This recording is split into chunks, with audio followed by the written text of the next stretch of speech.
Good morning, MBA third sem. Today we are going to start module 7 of MOFS, Management of Financial Services. Okay, six module कल हमने complete कर लिया था. हमारा six module का एक टॉपिक जो बचा हुआ था उसको अपन ने कल कंप्लीट किया था. आज हम स्टार्ट करते हैं तुम्हारे फैक्टोरिंग. फैक्टोरिंग मीन्स होती क्या है? देखो, फैक्टोरिंग में दो पर्सन होते हैं, यानी कि टू पर्सन फैक्टोरिंग होते हैं. पहला होता है तुम्हारा फर्म. फर्म को अपन बोलते हैं क्लाइंट, या फिर तुम्हारा क्या हो गया, यानी क्लाइंट होता क्या है? क्लाइंट मीन्स की कह सकते हैं हम क्लाइंट, यानी कि तुम्हारा क्या हो गया, जो ग्राहक है उसे क्या बोलते हैं अपन? क्लाइंट बोलते हैं. वो कौन होती है? फर्म. पहला पर्सन कौन होता है? और सेकंड होता है तुम्हारा फैक्टर.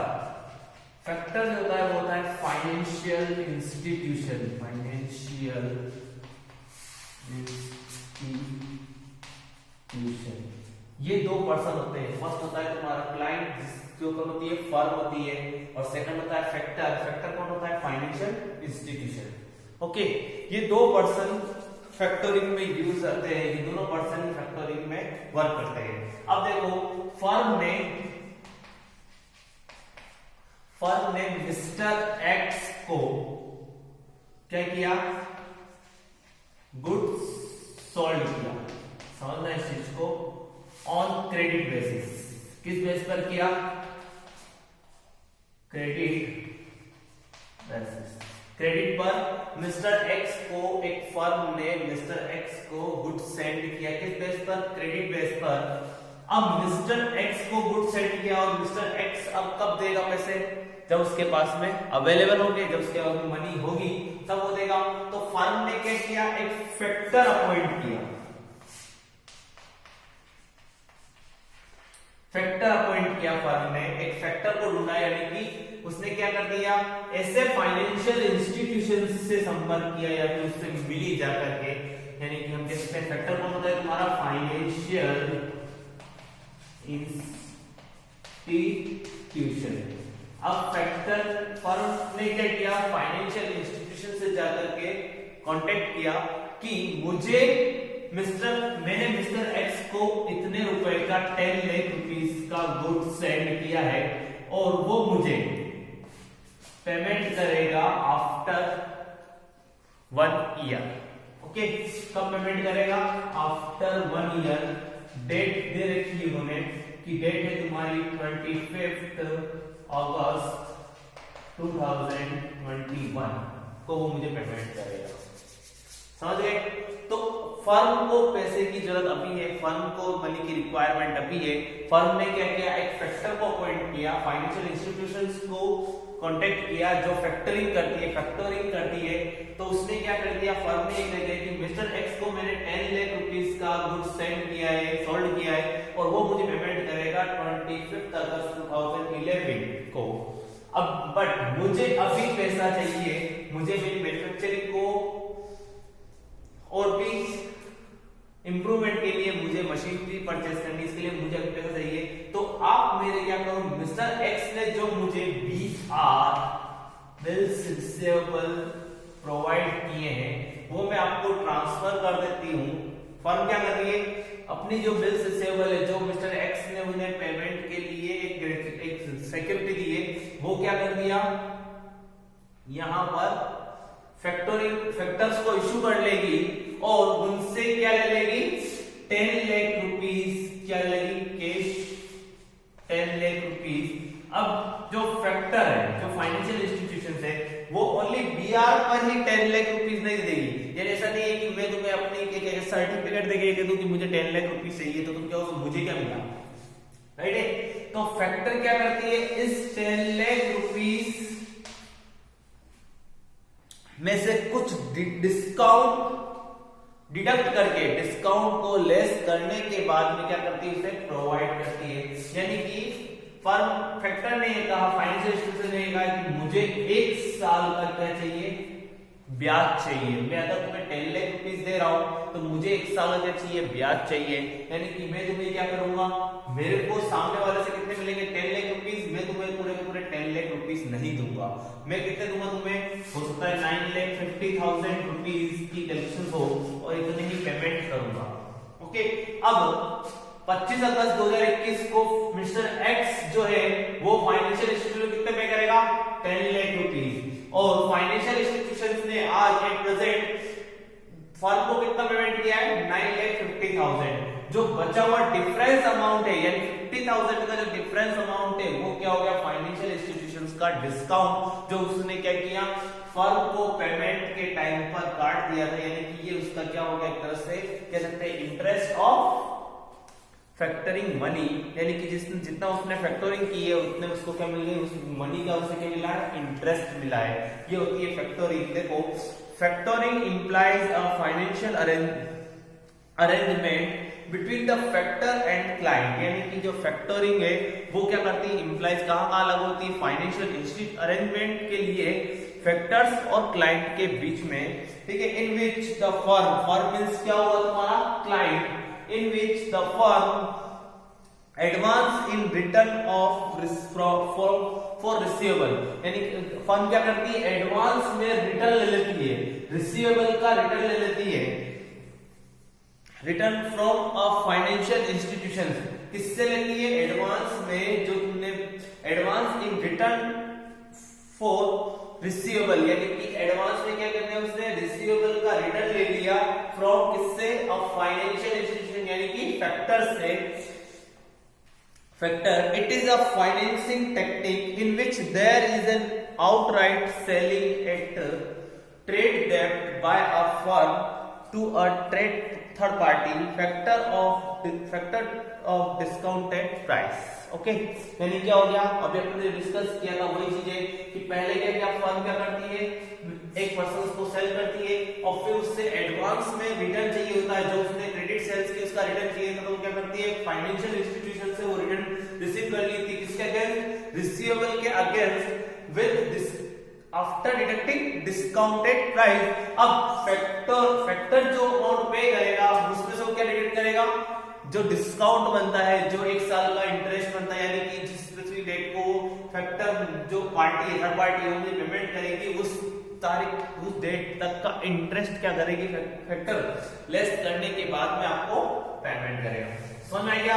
यानी कि दो पार्टी होती है, एक तो होती है तुम्हारी क्लाइंट जो कि फर्म होती है, जिसको सेलिंग पार्टी है, और फैक्टरिंग कौन होती है, फैक्टर कौन होती है, जो तुम्हारी फाइनेंशियल इंस्टीट्यूशन जो फाइनेंस करती है। यानी कि यहां पर तुम चाहो तो क्लाइंट के अंदर लिख सकते हो सेलिंग पार्टी, और ये कौन होगी तुम्हारी फाइनेंशियल इंस्टीट्यूशन, मींस की तुम्हारा को कह सकते हैं कि फाइनेंशियल इंस्टीट्यूशन, यानी कि तुम्हारा बैंक हो गया या फिर फैक्टरिंग कोई कंपनी होगी, फाइनेंशियल इंस्टीट्यूशंस है, जैसे कि बैंक हो गई तुम्हारी, कोई ऐसी कंपनी है जो फाइनेंस प्रोवाइड करती है, तो वो सारी क्या होगी, फाइनेंशियल इंस्टीट्यूशन। तो यहाँ पर याद रखना फर्म क्या होती है, थर्ड पार्टी, सेलिंग पार्टी या फिर क्लाइंट कह सकते हैं। किसकी क्लाइंट होती है, फर्म तुम्हारी, फर्म जो होती है वो क्लाइंट होती है। क्लाइंट किसकी होती है, फाइनेंशियल इंस्टीट्यूशन की क्या होती है, वो क्लाइंट होती है। फर्म क्या होती है तुम्हारी, फाइनेंशियल इंस्टीट्यूशंस की क्लाइंट होती है, क्योंकि फर्म को क्या चाहिए, जो तुम्हारी रिसीवेबल से उसके अगेंस्ट में एडवांस पेमेंट चाहिए, और एडवांस पेमेंट के लिए फर्म किससे कांटेक्ट करती है, फाइनेंशियल इंस्टीट्यूशन से कांटेक्ट करती है, जो तुम्हारी फर्म होती है। ओके, अब इसकी एक प्रोसीजर है जिसको अपन देखते हैं। तो यहाँ कैसे तुम्हारे को फाइनेंसिंग होती है। ओके, यहां पर यह डाला तुम्हारा मैं, एक कौन होता है, क्लाइंट होता है, और एक तुम्हारा प्रोसीजर।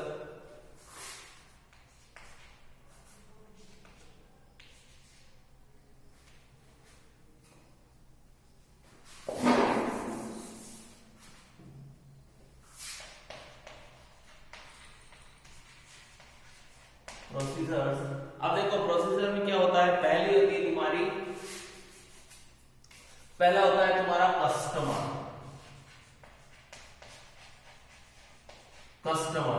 कस्टमर क्या करता है, क्लाइंट से मिलता है।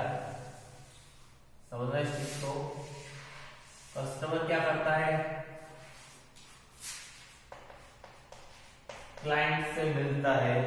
अब क्लाइंट क्या करता है, कस्टमर को, देखना इस चीज को समझना, क्लाइंट क्या करता है, कस्टमर को इनवॉइस इशू करता है।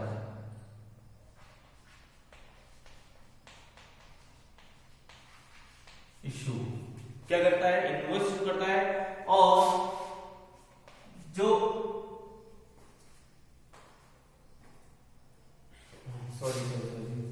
कस्टमर जो है वो इनवॉइस देता है किसको, क्लाइंट को, कि मैं इतना माल उधार खरीदना चाहता हूं। तो इसके लिए क्या करेगा वो, क्लाइंट को क्या देगा। अब क्लाइंट क्या करता है, credit sale of goods. Client क्या करता है, क्रेडिट सेल्स करता है किसको, कस्टमर को। Okay complete. अब क्लाइंट जाता है किसके पास, सबमिट कॉपी ऑफ इनवॉइस किसको करता है,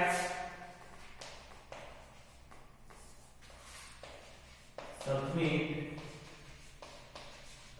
कॉपी ऑफ वॉइस किसको करता है, submit copy of invoice factor को। कौन है तुम्हारा, फैक्टर को। ओके यहां तक कंप्लीट। कॉपी ऑफ इनवॉइस किसको सबमिट करता है, फैक्टर को। अब फैक्टर क्या करता है, फैक्टर भी कुछ ना कुछ करेगा।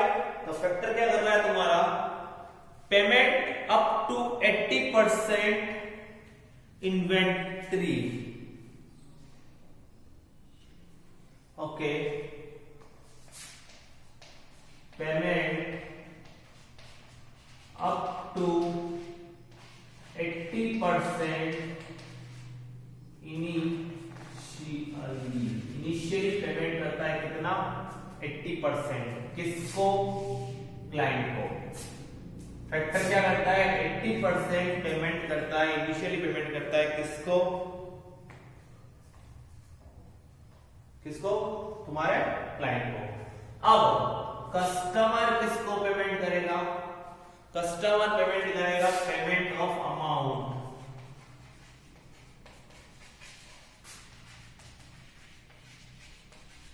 पेमेंट ऑफ अमाउंट किसको, फैक्टर को।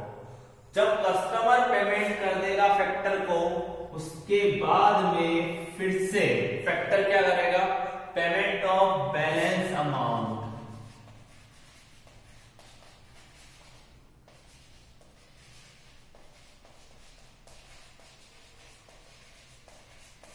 Balance amount. ओके ये होता है तुम्हारा फैक्टरिंग की प्रोसेस।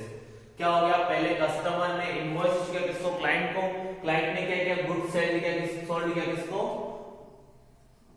कस्टमर को। ओके अब क्लाइंट ने फैक्टर को ढूंढा, यानी कि फाइनेंशियल इंस्टीट्यूशन जो उसको फैक्टरिंग कर सके। तो उसने क्या कर दिया, जो सबमिट कॉपी ऑफ इनवॉइस उसको सबमिट कर दी कि फैक्टर हम इतना इस कस्टमर से मांगते हैं। ओके तो फैक्टर ने उसकी वैल्यूएशन निकाली, तो 80% जो इनिशियल पेमेंट बनता है आफ्टर डिडक्टिंग डिस्काउंट, यानी कि डिस्काउंट के डिडक्ट करने के बाद के अमाउंट का 80% क्या करता है, क्लाइंट को पेमेंट कर देता है। कि पेमेंट अप टू 80% इनिशियली, यानी कि उसे क्या कर दिया, फैक्टर ने क्लाइंट को पेमेंट कर दिया। अब फैक्टर ने क्या किया, कस्टमर से उस अमाउंट को, पूरा अमाउंट क्या कर दिया, रिसीव किया। और उसके बाद में जो बचा हुआ 20% अमाउंट है वो वापस फिर से किसको ट्रांसफर कर दिया, क्लाइंट को पेमेंट कर दिया। ये तुम्हारा क्या हो गया, प्रोसीजर ऑफ फैक्टरिंग। यानी कि एक तरह से फैक्टरिंग कैसे की जाती है, तो इसके लिए प्रोसीजर है कि पहले क्या होता है, क्रेडिट किया जाता है, फिर कस्टमर इनवॉइस इशू करता है, उस इनवॉइस को क्लाइंट क्या करता है, क्लाइंट के लिए होगी तुम्हारी फर्म। याद रखना क्लाइंट मींस क्या होगी, तुम्हारी फर्म जो गुड्स को सेंड कर रही है, फर्म हो गई तुम्हारी क्लाइंट। फर्म क्या करती है, submit of copy of invoice factor को सबमिट करती है। फैक्टर क्या करता है, डिस्काउंट डिडक्ट करने के बाद के अमाउंट का 80% किसको पेमेंट कर देता है, क्लाइंट को पेमेंट करता है। फिर कस्टमर से वो क्या करता है, सारा का सारा अमाउंट जितने भी इनवॉइस की प्राइस है वो पूरी पूरी क्या करता है, रिसीव करता है। उसके बाद में बचे हुए अमाउंट को फिर से किसको ट्रांसफर कर देता है, क्लाइंट को ट्रांसफर कर देता है। ओके, ये होती है प्रोसीजर ऑफ फैक्टरिंग। कल अपन पढ़ेंगे टाइप्स ऑफ फैक्टरिंग की, टाइप्स कितने टाइप की फैक्टरिंग होती है, और उसके बाद में फॉरफिटिंग क्या होती है तुम्हारी, इसके बारे में डिस्कस करेंगे। Okay, thank you, have a nice day.